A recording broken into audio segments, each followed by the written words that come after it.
Hello warriors, and welcome to another reading with the Blue Coats. Little disclaimer, I do have two dogs that are running around behind me. I would put them up, but then they would just cry.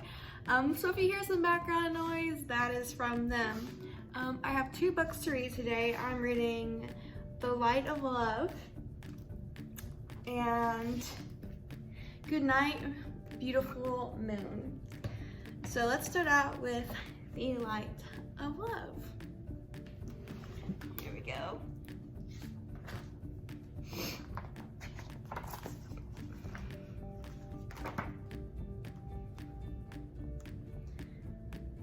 Cinderella and the prince were living happily in the palace. The glass slipper had a special place by the window.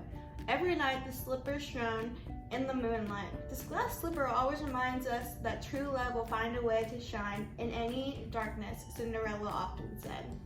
Everyone in the kingdom was happy, except for Cinderella's stepmother and stepsisters. One day, a circus arrived in the kingdom.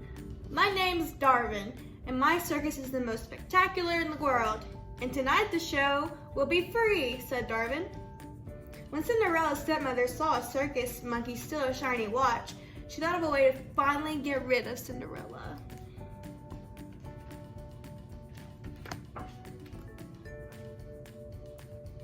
That night, the whole kingdom was excited about the circus, the best seats reserved for the royal family. But no one noticed that Sparkle the monkey was in the stand stealing shiny objects, including the fairy godmother's wand. But that wasn't all. Outside the circus, Darwin and his men were ransacking all of the houses. They entered the palace and took everything they found, even the glass slipper. "If I alert the guards, you are sure to be caught," said Cinderella's stepmother when she saw Darwin. "I will keep silent if you kidnap Cinderella," added the stepmother.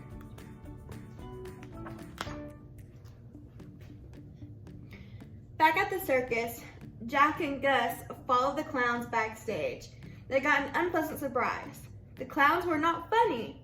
They were very angry. Instead of finding jewels and valuables, Sparkle had collected things that were shiny but worthless.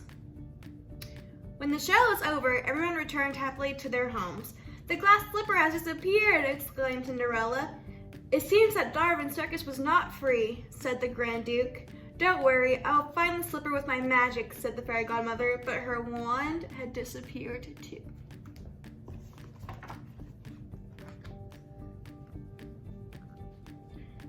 Soon, dawn came over, and there was no trace of Darwin and his men.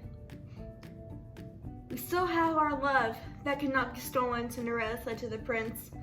Later, Cinderella was stunned when her stepmother entered the palace and gave her a hug. "I believe that there is a chance to recover the slipper, but I need your help, and you must not tell anyone," said her stepmother.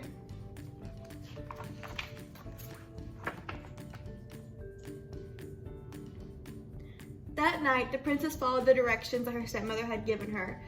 Darwin and his men were waiting there to kidnap her. The stepmother went to the prince to tell him what had happened. "He must want a ransom," said the prince. "I would pay anything to get Cinderella back." "Have you received a note from him?" asked the stepmother, knowing that the note Darwin had given her would never fall into the prince's hands.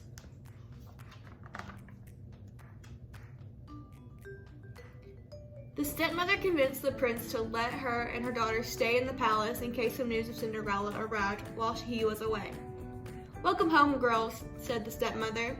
On the ship, Darwin told Cinderella that she would cook and clean until the prince paid the ransom. He locked her up with the animals.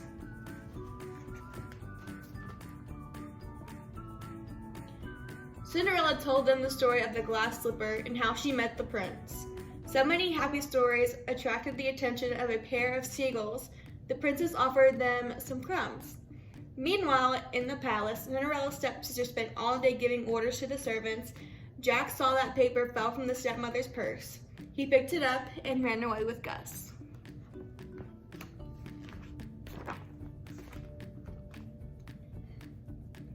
"It's the note from the thief. The stepmother knew where Cinderella was the whole time," said Jack. Gus and Jack went to look for Cinderella at the beach. By luck, they found the fairy godmother and told her what had happened, but a pair of seagulls caught the little mice.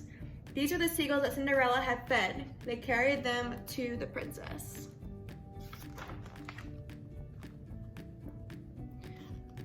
When the stepmother saw the prince return alone, she quickly drew a false trail of pieces of paper and tied it to a pigeon.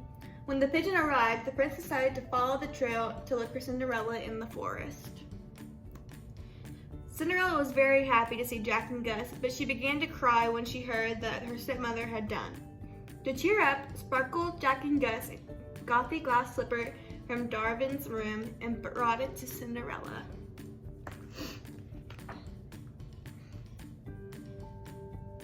A ray of moonlight hit the slipper and it lit up the room. Of course, true love always finds a way to shine in the darkness, said Cinderella as she placed it in a window. I know that light, said the prince. It's Cinderella. Darwin was furious when he discovered that Cinderella had sent a signal to the prince. Where is Cinderella? Asked the prince as he fought the pirates.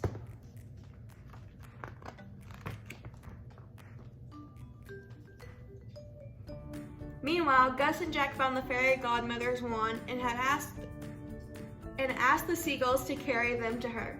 On the ship, the prince took a rope and swung to Cinderella, taking her in his arms, but Darwin cut the rope. Watch out for those sharp rocks. They are really deadly, Darwin said as they fell.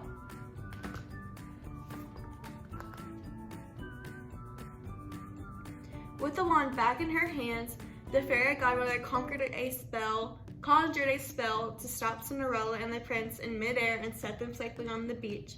And Cinderella and the prince lived happily ever after. Again. That was such a cute story. This was so good. Okay, now we have one more book and it's called Goodnight, Beautiful Moon.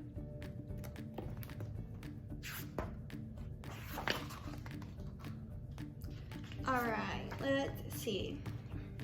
Here we go. It's a bright and sunny afternoon on Puffin Rock, and everyone is enjoying the sunshine, even Odo. Odo's an owl, so usually he spends the days asleep in his nest.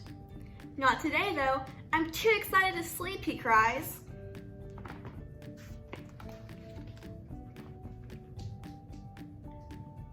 Odo flaps his wings and hoots excitedly. Tonight's the night, Ona.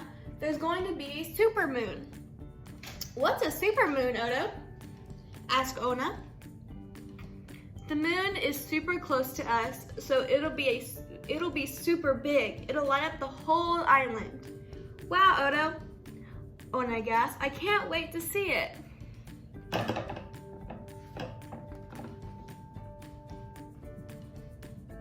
Odo blinked sleepily. I think I'll go and have a nap before the moonrise, he says, flapping into the air. I'll come back here to burrow to find you when it's time. The little Baba gives a big yawn, but Una isn't much too excited to sleep. You go and have a nap too, Baba, she says. I'm going to stay up and tell everyone about the moon.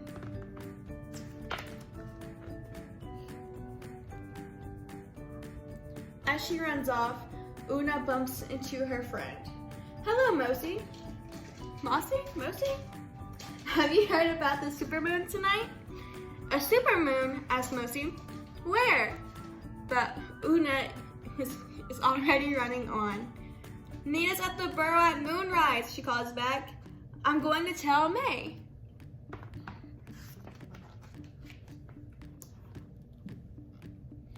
Una runs as fast as her legs can carry her. By the time she finds May in the meadows, she is completely out of breath. Slow down, Una, says May, laughing. What did you say about the moon? Quickly, Una explains, but before she has gotten her breath back, she's on her way again, desperately to find Silky to tell her about the moon too.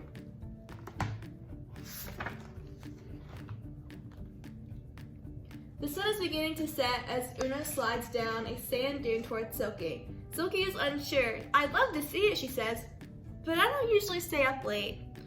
Una won't take no for an answer. The moon is going to be so beautiful and she wants to see it with all of her friends. It won't be long now, Silky, she says. I'll get the others and we'll come back from here to watch it together.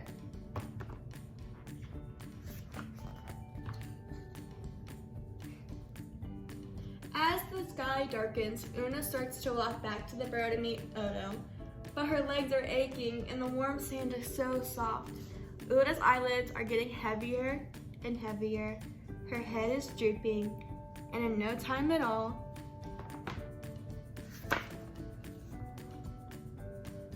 Una is fast asleep.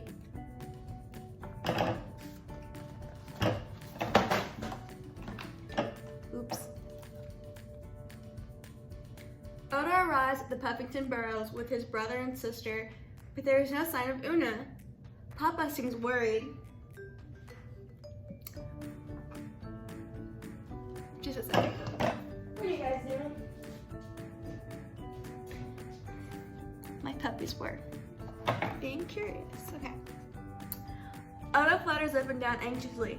Where's Una? He asks. We agreed to meet here to go and see the moon. She hasn't come home yet, says Papa. Has anyone seen her?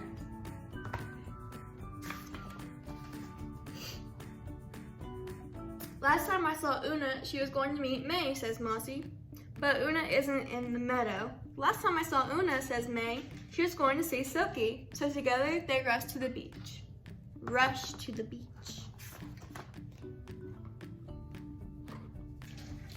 Silky is snoozing on the sand but wakes up with a start. Is the moon here? She cries. Not yet, Silky, says Papa. We're looking for Una. Have you seen her? But before Silky can answer, they hear a frantic hooting. Hoot, hoot, hoot.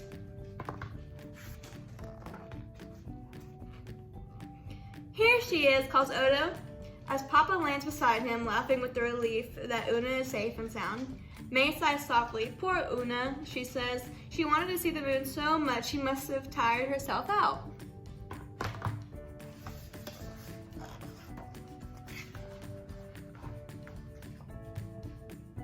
Papa calls gently to Una to wake her up, but when her eyes open, she flaps into the air. The moon, the supermoon, oh no, I've missed it, she cries. No, Una, says Odo. Look. Together they turn to gaze up at the sky and see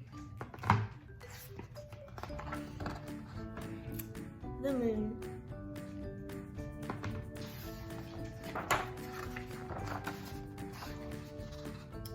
Una and her friends stay up late into the night while Puffing Rock is bathed in the silver moonlight. Good night, beautiful moon, whispers Una. The end. Alright, well I hope you guys enjoyed this week's reading, and we will see you next week with some more readings and different kinds of books.